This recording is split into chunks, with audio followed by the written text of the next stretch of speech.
Vous avez forcément vu passer ces images, car oui, en ce mardi 25 mars, il y a eu collision entre deux Alpha Jets de la patrouille de France au-dessus de la base de Saint-Dizier dans la Haute-Marne. Alors, si vous suivez un petit peu la patrouille de France, vous savez que normalement, elle est basée à Salon-de-Provence, mais elle s'était délocalisée pour plusieurs jours à Saint-Dizier, où elle effectuait un vol d'entraînement en fin de matinée et un vol d'entraînement dans l'après-midi. Et c'est lors de ce deuxième vol de la journée que les choses ne se sont pas tout à fait passées comme prévu.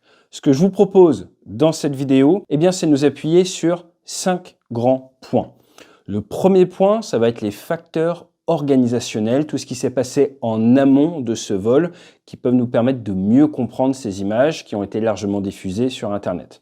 Dans un deuxième temps, nous allons nous focaliser sur la figure d'éclatement et la trajectoire et la vitesse relative, notamment entre les extérieurs du côté droit, ceux qui, au chapitre 3, vont impacter la séquence qui s'ensuit, l'éjection, la séparation entre les pilotes et les sièges. Essayez de comprendre comment le fait que ce soit des sièges Martin Baker 10-00 leur ont probablement sauvé la vie. Et après, nous allons nous poser la question des suites. Car juste après l'impact, il y a les suites. Et c'est peut-être une des parties les plus compliquées à vivre d'un point de vue facteur humain, d'un point de vue psychologique. On terminera en se posant la question de savoir si ce genre d'événement est rarissime ou si cela arrive quand même plutôt régulièrement, à savoir que 13 membres de la patrouille de France ont perdu leur vie dans l'exercice de leurs fonctions. La patrouille de France incarne et symbolise vraiment des valeurs d'engagement, des valeurs de combativité, des valeurs de cohésion, et elle cherche à rendre fiers tous les aviateurs, mais au-delà de l'armée de l'air et de l'espace, tous les militaires, et j'ai envie de vous dire, tous les Français.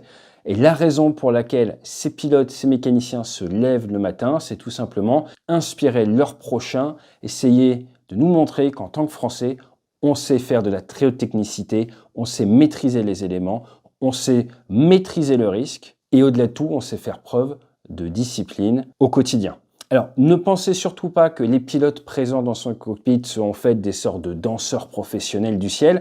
Non, ce sont tous des pilotes qui ont prouvé leur valeur en unité de combat, qui ont atteint le plus haut niveau de qualification tactique, ce qu'on appelle chef de patrouille. Tout le monde n'accède pas à ce Graal. Chef de patrouille sur Mirage 2000, chef de patrouille sur Rafale, ce n'est jamais offert, ça demande cooptation humaine, cooptation technique, prouver sa valeur auprès de ses camarades, et la plupart des pilotes actuellement dans les cockpits de la patrouille de France ont connu les opérations extérieures et ont accepté, quand ils ont rejoint l'armée de l'air et de l'espace, si besoin, de laisser leur vie pour une cause dans laquelle ils croient. Et cette cause, c'est la protection de notre pays, notre protection en tant que citoyen et la protection des intérêts de la France. Donc ne l'oubliez jamais, quand vous allez dans les meetings aériens, vous entendez parler de ce type d'événement. Allez, et maintenant, on rentre dans le dur.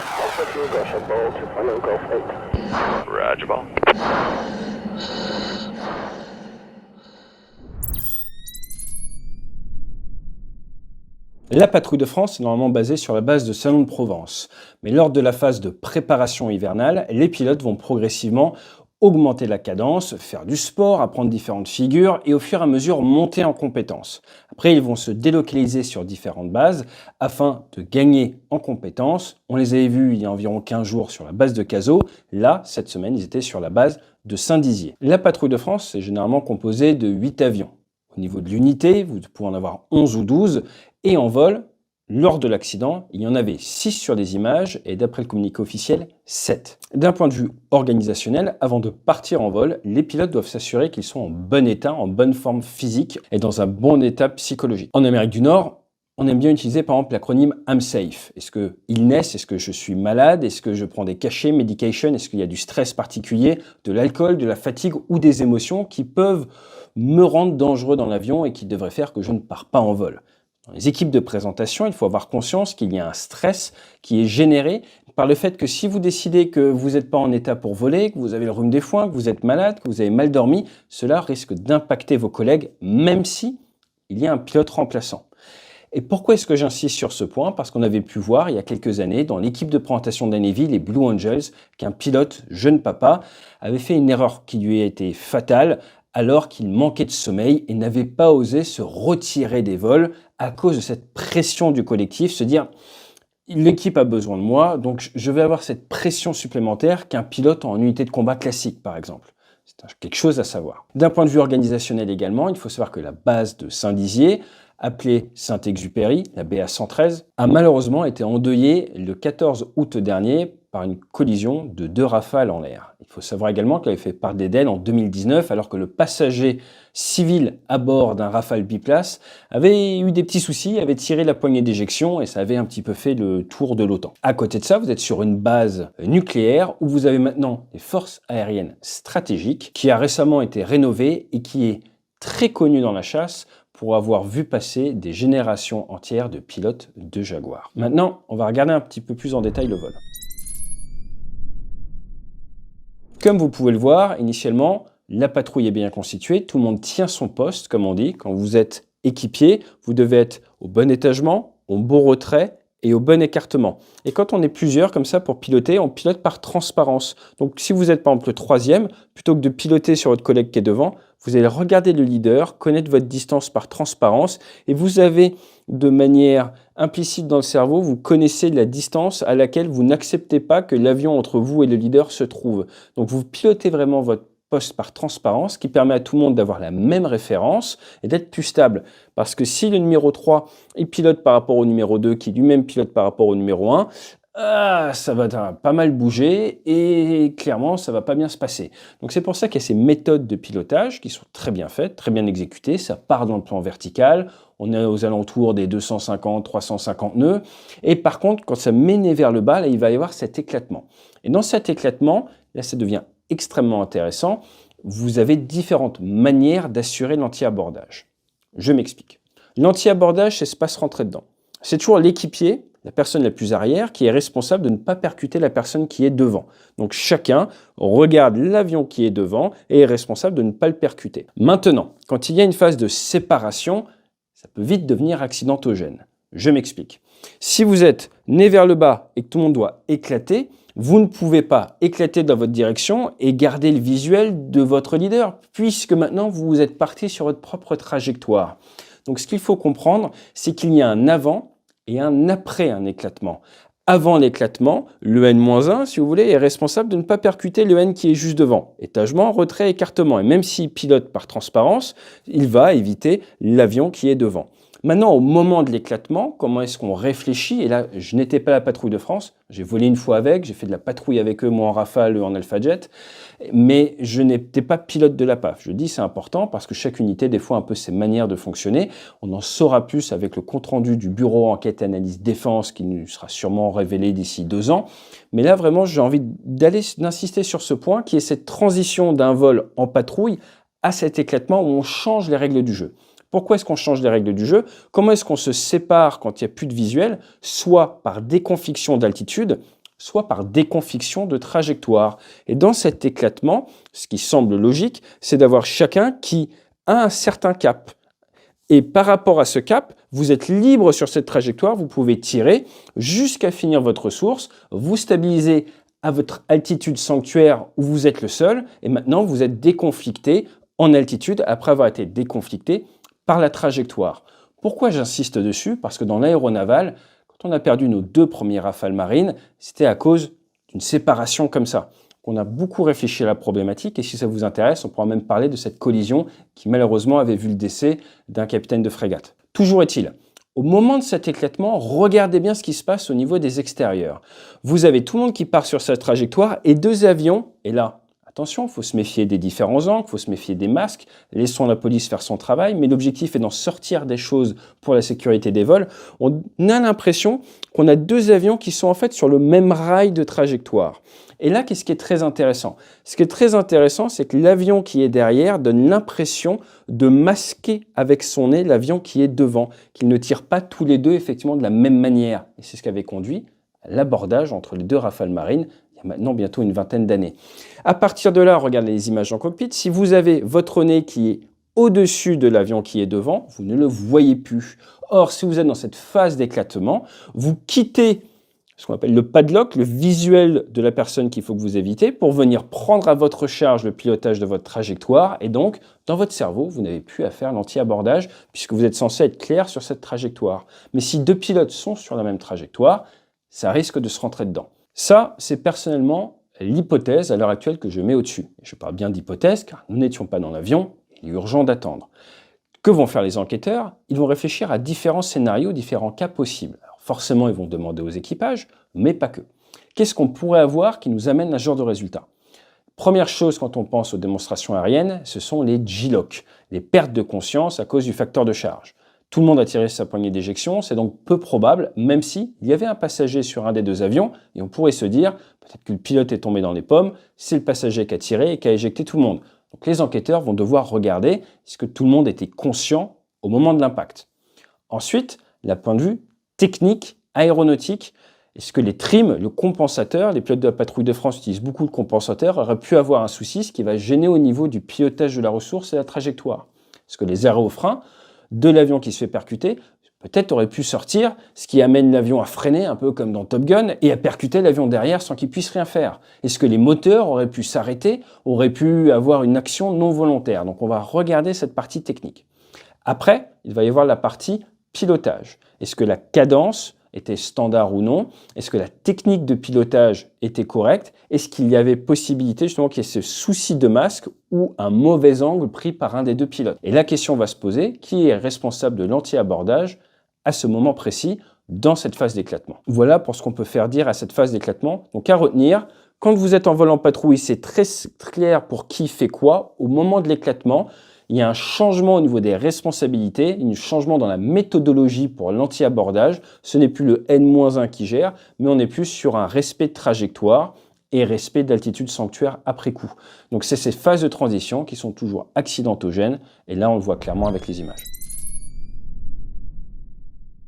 Vous voyez que l'avion qui est de l'arrière vient remonter l'avion qui est devant, vient le percuter avec son aile gauche, ça vient casser son aile gauche. L'avion qui est devant est gêné par cet impact, se retrouve quand même heureusement dans les ailes à plat, le nez vers le haut, ce qui permet au pilote de sortir avec une vitesse verticale très faible, ce qui lui permet d'avoir une éjection dans de très bonnes conditions, et l'avion va s'écraser un peu plus loin sur une cimenterie. Et l'avion qui a perdu son aile, lui, c'est punition quasi automatique avec un départ vers la verticale, l'avion qui tombe comme une feuille. Pourquoi je vous parlais du Martin Baker 10 en introduction? Parce qu'avant, sur Alpha Jet, c'était des Martin Baker 4, et l'arrivée du 10-00 vous permet d'avoir une meilleure enveloppe pour l'éjection.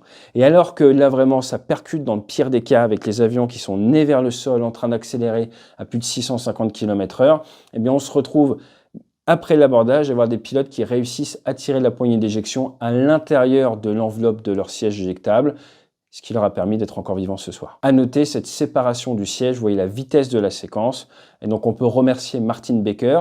Martin Baker, qui en est ce soir, je crois, à 7780 vies sauvées.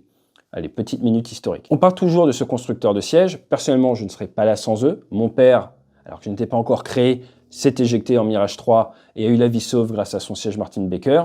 Martin Baker, c'est James Martin, un ingénieur, et Valentine Baker, un pilote, qui se sont mis ensemble en 1929 pour essayer de fabriquer des avions. En 1934, ils lancent officiellement leur entreprise. Et leur idée, c'est Engineering for Life. Ils vont essayer de faire différents prototypes d'avions. Et c'est d'ailleurs en 1943, aux commandes du MB3, Martin Baker 3, que M. Baker va se tuer, ce qui va traumatiser M. Martin, qui deviendra plus tard Sir Martin.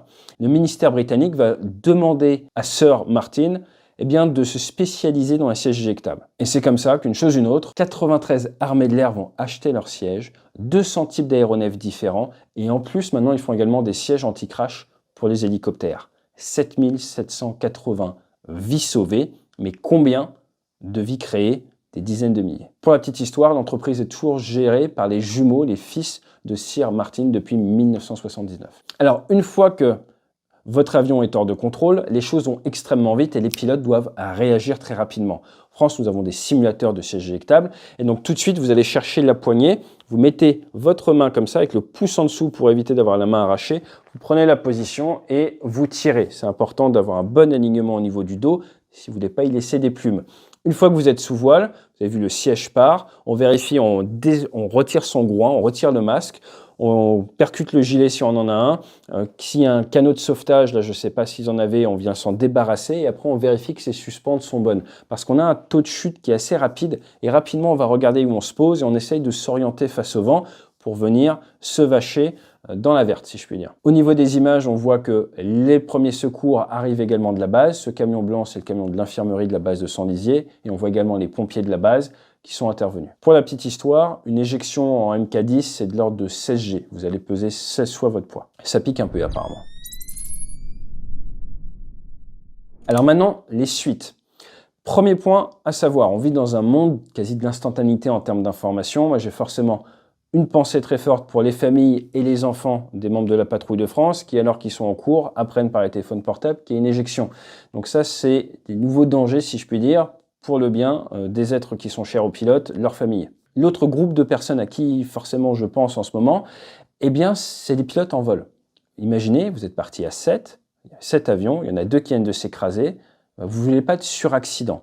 Et c'est pour ça que dans l'aviation, on aime parler de compartimentalisation mentale. Je me mets à la place du leader, ça n'a pas dû être facile pour lui, tous les équipiers, tout le monde, les contrôleurs aériens, vous venez de voir un crash, vous ne savez pas s'ils ont survécu ou pas. Vu la phase et le moment de l'éjection, vous dites c'est quand même le pire moment pour s'éjecter, c'est pas une situation d'avenir. Et là, il faut se ressaisir, il ne faut pas faire un suraccident derrière, il faut compartimenter mentalement. C'est plus facile à dire qu'à faire, mais c'est vital pour la survie. Personnellement, une fois au combat, on a cru qu'on avait blessé ou tué des civils et pendant 3 heures, on a dû compartimenter mentalement le temps de revenir au bateau, le temps de débriefer et de se rendre compte qu'en fait, pas du tout. Mais voilà, je voulais vraiment vous dire qu'il y a vraiment cet aspect à prendre en compte et si un jour vous vous retrouvez dans une situation dégradée comme ça, il faut en aucun cas sous-estimer l'impact et développer cette capacité à compartimenter. Vous êtes dans l'avion, la mission n'est pas finie, il y en a 2 qui sont plus là, mais il faut continuer la mission.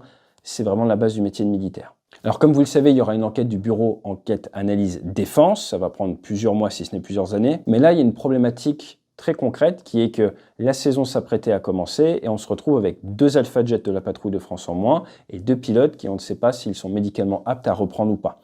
Donc traditionnellement, ce qui se fait dans des cas comme ça, on peut récupérer des avions en plus, les repeindre, ça va assez vite, mais c'est qu'il faut savoir qu'il y a un pilote de réserve et il y a également des fois, il y a d'anciens leaders ou d'anciens pilotes qui peuvent revenir, être affectés à la patrouille de France. Ça s'est déjà vu en France, ça s'est déjà vu dans d'autres armées, des anciens leaders ou des anciens membres de l'équipe qui reviennent en renfort à cause d'éjections ou à cause d'autres types de problèmes. Tout n'est pas mort pour la saison 2025, mais chaque chose en son temps.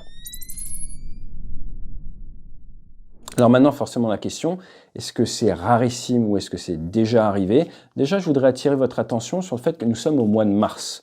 Et malheureusement, dans les équipes de démonstration de l'armée de l'air, le mois de mars rime parfois avec certains accidents. Si vous regardez les cartouches dorées, il y avait eu un accident en 2007, c'était au mois de mars. Le pilote avait fait un G-lock et malheureusement s'était écrasé après l'éclatement final. Les Voltige Victor, patrouille sur Mirage F1 qui s'était percuté à Reims, mois de mars également. Et là encore, mois de mars. Pourquoi je voulais vous parler de ça? Parce que vous avez eu le début de l'entraînement hivernal. Là, vous vous rapprochez de la saison, mais vous êtes encore un petit peu loin. On est vraiment dans ce milieu en termes d'entraînement. On commence à être à l'aise, on commence à être bien. Peut-être que naturellement, le niveau de vigilance descend un peu, ou ça devient un peu plus routinier. Et comme tout, ça devient forcément plus accidentogène. Donc c'est connu, dans cette phase de l'entraînement, il faut se méfier et se méfier de ses propres habitudes. Maintenant, au niveau de la patrouille de France, il y avait eu une éjection sur une sortie de piste à Perpignan, c'était en 2019, ça s'était bien terminé pour le pilote. Une éjection avec le MK10, le fameux 00, c'était en avril 2010 dans le sud-est, ça s'était bien terminé pour le pilote grâce justement à ce siège. Et sinon, la patrouille de France, alors avant, en 1935, la patrouille d'Étampes, mais la patrouille de France de manière générale a connu des pertes lors de phases d'atterrissage, des collisions en vol, notamment une en 91 avec les 2 solos qui se sont percutés, ou encore en 1980, du côté de La Roque d'Enterron, où j'habitais à une époque, c'était 2 Fougas qui s'étaient percutés. Donc ce qu'il faut savoir, c'est que des avions qui se touchent en vol ou qui se percutent, cela arrive. On l'a notamment vu l'année dernière avec la patrouille suisse. On l'a vu le 22 mai 2022 lors du meeting de Cognac avec les 2 Rafales qui s'étaient touchés. Il n'y a pas forcément mort d'homme, il n'y a pas forcément perte des membres d'équipage. Mais généralement, quand vous avez beaucoup de VR, de vitesse relative, et c'est ce qu'on voit sur ces images, les avions ne sont pas conçus pour résister et on va se retrouver à perdre une aile, à perdre le contrôle de l'avion. Et dans ce cas-là, la seule porte de sortie pour le pilote, c'est le siège éjectable. Tout ce qu'on peut souhaiter aux pilotes, à leurs collègues de la patrouille, à leurs familles, aux aviateurs de l'armée de l'air et de l'espace et plus largement à tous les militaires et qu'ils nous reviennent plus forts avec quelques bonnes leçons, qui pourront partager au plus grand nombre, aux autres patrouilles également. Alors comme vous le savez, dans l'aérien, on croit beaucoup dans ce devoir de mémoire, que cet accident n'ait pas eu lieu pour rien, qu'on ne l'oublie pas, que les leçons qui seront identifiées par le BEAD ne soient jamais oubliées, de manière à faire progresser la sécurité des vols, que ce soit d'un point de vue technique ou d'un point de vue facteur humain. Et si c'est un sujet qui vous intéresse, eh bien, c'est le hasard du calendrier, mais le jour de cette collision où il n'y a pas eu mort d'homme, eh bien, c'était le jour où on a lancé les préventes de Crash, ces accidents qui vous sauvent la vie, qui est notre nouveau livre sur l'évolution de la culture de sécurité dans l'aviation de ligne. Donc, on vous met le lien juste en dessous si ça vous intéresse de recevoir en avant-première. On envoie ça le 21 avril, et si vous commandez en avant-première, on vous met un patch Fly Safe. À voir si on travaille sur le Eject Safe. J'ai le droit de faire la blague, je ne serai pas là sans Martin Baker. N'oubliez pas ce concept, les vies sauvées, mais n'oubliez pas les vies que cela crée. Moi, ma sœur, tous mes enfants, tous ces enfants, ça fait du monde à la fin de l'année. Allez, à très vite sur la chaîne, Fly Safe, et encore merci à nos aviateurs pour leur engagement.